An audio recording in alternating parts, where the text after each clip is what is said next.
Troops 14845 and Troops 8925, your reputation precedes you all. But please do not get this mixed up with your character.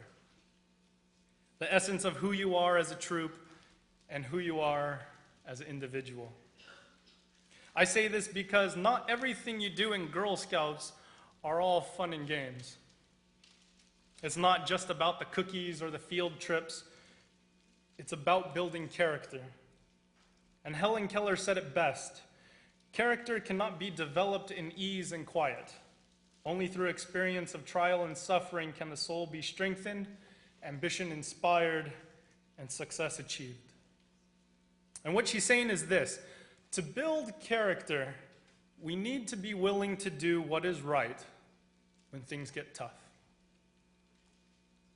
It may be getting your hands dirty so that you can plant flowers in a community garden like last week's Change the World Sunday. It could be serving food to the homeless or trying to sell a complete stranger a box of cookies. It may be even standing up here and giving an amazing testimony to a group of people during a church service. I believe many people in this room can identify with doing what is right in difficult times. Today, I wanted to share with you a story of a woman named Ruth. And in the Bible, Ruth is known to be a woman of noble character. And the story about Ruth is that she was a widow. Her mother-in-law, Naomi, becomes a widow. And Ruth's sister-in-law, Orpah, also became a widow. And back in those times, it was really hard for widows to support themselves because back in those days, the husband was the one who supported the entire family. Now, at this time, Naomi tells Ruth and Orpah to go back to their families where they can be taken better care of. And Orpah leaves. She goes back home. But Ruth stays, saying, "Where you will go, I will go. Where you stay, I will stay. Your people will be my people, and your God, my God." And so Ruth, a woman who wasn't actually born a Hebrew, lived with her mother-in-law, helping to take care of her and holding faith in God. The Bible passage today in your worship bulletin is the story of how Ruth meets a man named Boaz, who later becomes her husband. And as the story begins, Ruth asks her mother-in-law if she could glean wheat from the fields. And she is out in the field all day gleaning wheat in the fields behind the harvest workers who are picking wheat by hand. Now, I asked this to the troops in 8:30, but I'm going to just ask you all again. Have you ever seen wheat in real life? Okay, a few of you, and that's a lot better than 8:30 service. It usually grows in fields like this on stalks, and at least to my understanding, it's really hard to pick by hand. And these harvesters aren't the kind of people who love their job. It's hard work, and you have to look for this head of wheat in fields like this. One group of harvesters would carry a sickle and cut the tops off, while another would be picking the heads of the wheat. In those days, the poor people had that particular job, and it was considered to be a bad reputation.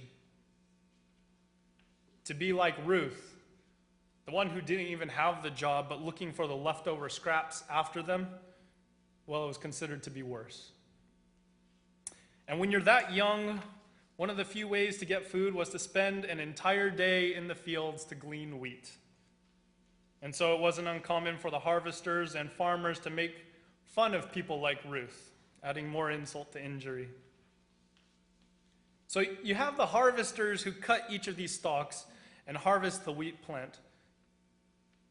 What Ruth is doing is just picking up whatever she can find that the harvesters missed or dropped on the ground.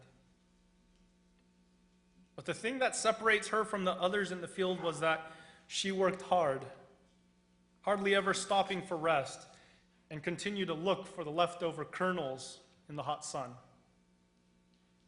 Now, at this time, Boaz, who knew Ruth,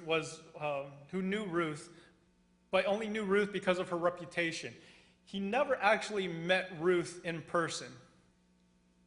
And when he noticed the amount of hard work she was doing, Boaz immediately favored her and told her that if she needed to pick more, she can go into his fields and drink water that his servants have gathered. It wasn't based on reputation, but on Ruth's character. The way she was able to work hard when it was easy to quit or complain about her life. The way she was able to work through the pain and the sweat so that she could provide just a simple meal for her mother-in-law and for herself. Today, we celebrate you, Girl Scouts, not on your reputation, but on how well you have moved beyond the difficulties you have faced and will face in the future. I am honored and glad by the words that have been spoken by all of our scouts today, and I can tell that God is working through each and every one of them to make the world a better place. You are all defining yourselves with characteristics that improve the world around us. But there is one more part to this story. If you've noticed in the worship bulletin, I titled my sermon, Building Up Character, not Built Up Character. And that's because, like what Helen Keller said, our character is built on what we do in hard times. But as we get older, life has more and more difficult situations to deal with. We get prompted with other difficult times, like stress from school, to keep grades up or projects done on time, maybe even situations of bullying or peer pressure. Then college has a different set of challenges. And then after college, you move out into the real world where you have to balance things like bills, taxes, a job, and possibly your own family. All I ask from you Girl Scouts of Troops 14845 and Troops 8925 is to remember to keep building up your character. Continue to do what is right and best for those around you. Work hard and love others. Continue to build character using examples like Ruth, using examples like Christ. Follow in the leadership of your troop leaders. Learn to live like your parents. Learn from the examples of everyone in this congregation. Continue to build character for the glory of God. Find joy in the world that God has blessed us with, and hope that we can make a better world for the next generation, so that when the next Girl Scout troop is formed, they will continue to keep the legacy that millions of other women have upheld for the last 101 years. Grace and peace to you all. Amen.